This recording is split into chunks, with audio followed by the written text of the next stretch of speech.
Well, thank you all very much for coming. It's really shocking to me that you don't have anything better to do on a Tuesday night.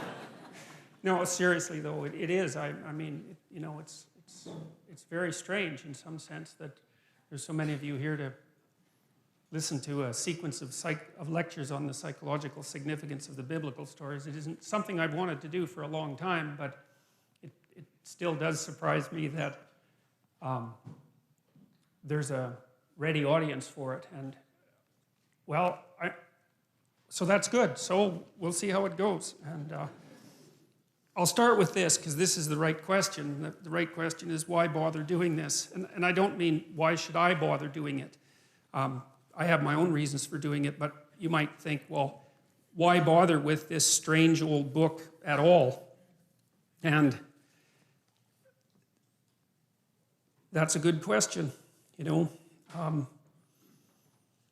It's a contradictory document that's been cobbled together over thousands of years. It's outlasted kingdoms, many, many kingdoms. You know, it's really interesting that it turns out that a book is more durable than stone. It's more durable than a castle. It's more durable than an empire.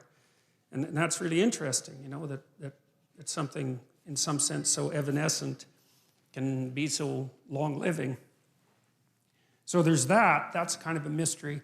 I'm approaching this whole scenario, the biblical stories, as if they're a mystery, fundamentally, because they are. There's a lot we don't understand about them. We don't understand how they came about. We don't really understand how they were put together. We don't understand why they had such an unbelievable impact on civilization. We don't understand how people could have believed them. We don't understand what it means that we don't believe them now, or even what it would mean if we did believe them. And then, on top of all that, there's the additional problem, which isn't specific to me, but is certainly relevant to me, that no matter how educated you are, you're not educated enough to discuss the psychological significance of the biblical stories. But I'm going to do my best, and partly because I want to learn more about them. And one of the things I've learned is that the best way to learn about something is to talk about it. And when I'm lecturing, I'm thinking, you know, I'm not trying to tell you what I know for sure to be the case, because there's lots of things I don't know for sure to be the case. I'm trying to make sense out of this, and I have been doing this for a long time. Now, you know, you may not, that I'm an admirer of Nietzsche. Nietzsche was a devastating critic of, I would say, dogmatic Christianity. Christianity as it was instantiated in institutions, I suppose, although he's a very paradoxical thinker because, for example, one of the things Nietzsche said was that he didn't believe that the scientific revolution would have ever got off the ground if it hadn't been for Christianity, and more specifically for Catholicism, because he believed that over the course of really 1,000 years, the European mind, so to speak, had to train itself to interpret everything that was known within a single coherent framework. Coherent if you accept the initial axioms. A single coherent framework. And so Nietzsche believed that Catholicization of the phenomena of life and of history produced the kind of mind that was then capable of transcending its dogmatic foundations and then concentrating on something else, which in this particular case happened to be the natural world. And so Nietzsche believed that in some sense Christianity died at its own hand. It had spent a very long period of time trying to attune people to the necessity of the truth, you know, absent the corruption and all of that that's always part of any human endeavor. And then the truth, the spirit of the truth that was developed by Christianity turned on the roots of Christianity, and everyone woke up and said something like, or thought something like, well, how is it that we came to believe any of this?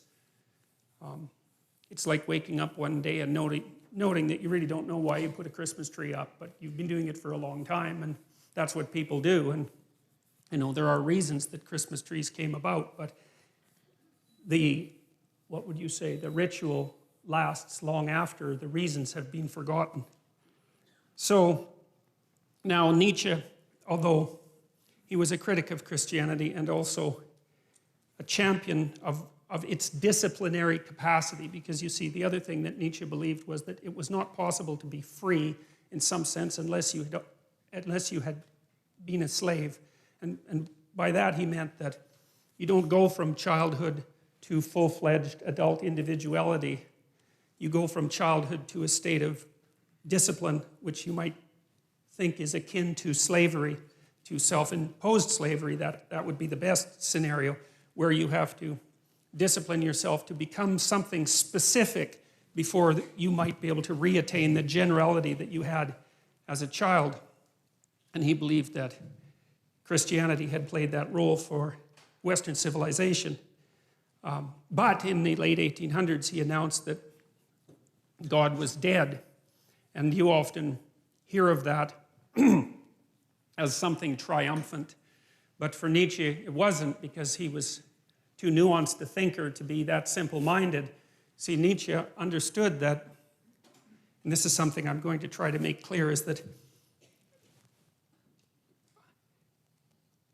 there's a very large amount that we don't know about the structure of experience, that we don't know about reality. And we have our articulated representations of the world, and then you could think of outside of that, there are things we know absolutely nothing about, and there's a buffer between them, and those are things we sort of know something about, and we don't know them in an articulated way. Here's an example. You know, sometimes you're arguing with someone close to you, and they're in a bad mood, you know, and they're being touchy and unreasonable, and you keep the conversation up, and maybe all of a sudden they get angry, or maybe they cry, and then when they cry, they figure out what they're angry about, and it has nothing to do with you, even though you might have been what precipitated the argument, you know. And that's an interesting phenomenon as far as I'm concerned, because it means that people can know things at one level without being able to speak what they know at another. And so in some sense, the thoughts rise up from the body, and they do that in moods, and they do that in images, and they do that in actions. And we have all sorts of ways that we understand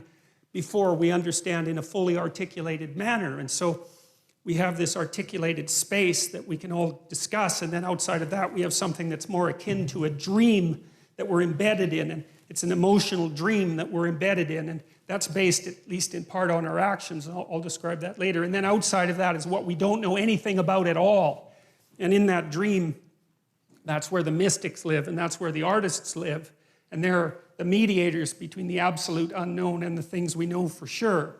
And you see, what that means in some sense is what we know is established on a form of knowledge that we don't really understand, and that if those two things are out of sync, so you might say if our articulated knowledge is out of sync with our dream, then we become dissociated internally.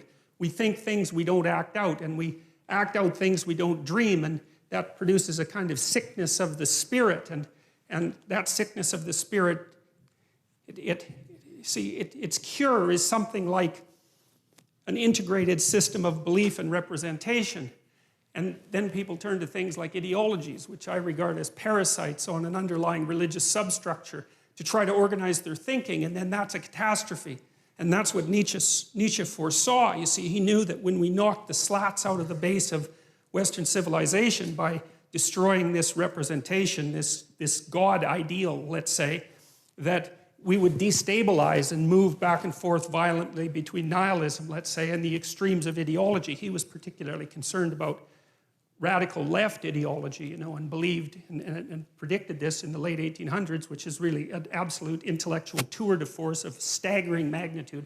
Predicted that in the 20th century that hundreds of millions of people would die because of the replacement of these underlying dreamlike structures with this rational but deeply incorrect representation of the world. And, you know, we've been oscillating back and forth between left and right in some sense ever since, and, you know, with some good sprinkling of nihilism in there and despair. And in some sense, that's the situation of the modern Western person, and increasingly of people in general. You know, I think part of the reason that Islam has its backup with regards to the West to such a degree, I mean, there's many reasons, and not all of them are valid, that's for sure, but one of the reasons is that, you know, they being still grounded in a dream, let's say, they can see that the rootless questioning mind of the West poses a tremendous danger to the integrity of their culture.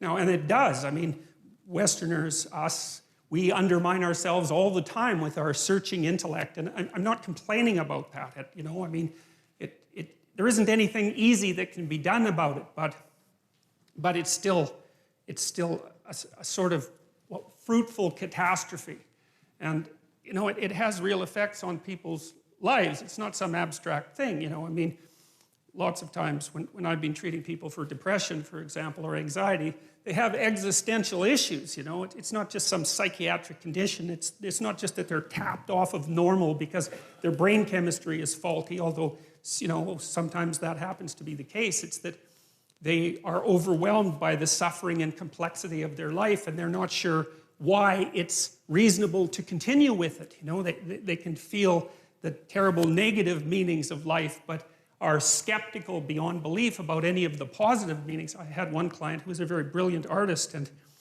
as long as he didn't think, he was fine, you know, because he'd go and create, and he was really good at being an artist. He just, you know, he had that personality that was continually creative and quite brilliant, although he was self-denigrating. But as soon as he started to think about what he was doing, then, you know, it's like a drill or a saw or something like that. He'd saw the branch off that he was sitting on, because he'd start to criticize what he was doing, even the utility of it, even though it was sort of self-evidently useful. And then it would be very, very hard for him to even motivate himself to create. And he always struck me as a good example of the consequences of having your rational intellect divorced in some way from your being, divorced enough so that it actually questions the utility of your being. And it's not a good thing. It's not a good thing. And it's really not a good thing, because it manifests itself not only in individual psychopathology, but also in social psychopathology. And that's this proclivity of people to get tangled up in ideologies, which I really do think of as they're like crippled religions. That's the right way to think about them. They're like a religion that's missing an arm and a leg but can still hobble along, and it provides a certain amount of security and group identity, but it's warped and twisted and demented and bent, and it's a parasite on something underlying that's rich and true, and that's how it looks to me anyways. And so I think it's very important that we sort out this problem. I think that there isn't anything more important that needs to be done than that. I've thought that for a long, long time, probably since the early 80s, when I started looking at the role that belief systems played in regulating psychological and social health. Because you can tell that they do that because of how upset people get if you challenge their belief systems. It's like, why the hell do they care exactly? What difference does it make if all of your ideological axioms are 100% correct? Like, people get unbelievably upset when you poke them in the axioms, so to speak. And it is not by any stretch of the imagination obvious why, you know. But it's like there's a fundamental truth that they're standing on. It's like they're on a raft in the middle of the ocean, and you're starting to pull out the logs, you know, and they're afraid they're going to fall in and drown. It's like, drown in what? And what are the logs protecting them from? And why are they so afraid to move beyond the confines of the ideological system? And like, these are not obvious things.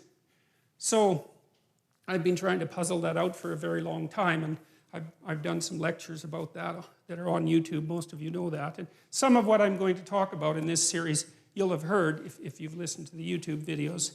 But, you know, I'm trying to hit it from different angles. And so Nietzsche's idea was that human beings were going to have to create their own values, essentially.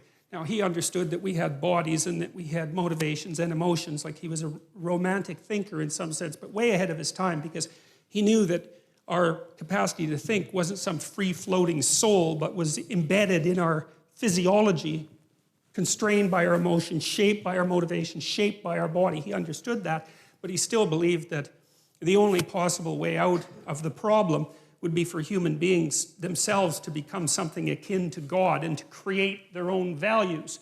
And he thought that the person, he talked about the person who could create their own values as the overman or the superman, and that was one of the parts of Nietzschean philosophy that the Nazis, I would say, took out of context and used to fuel their, superior man ideology.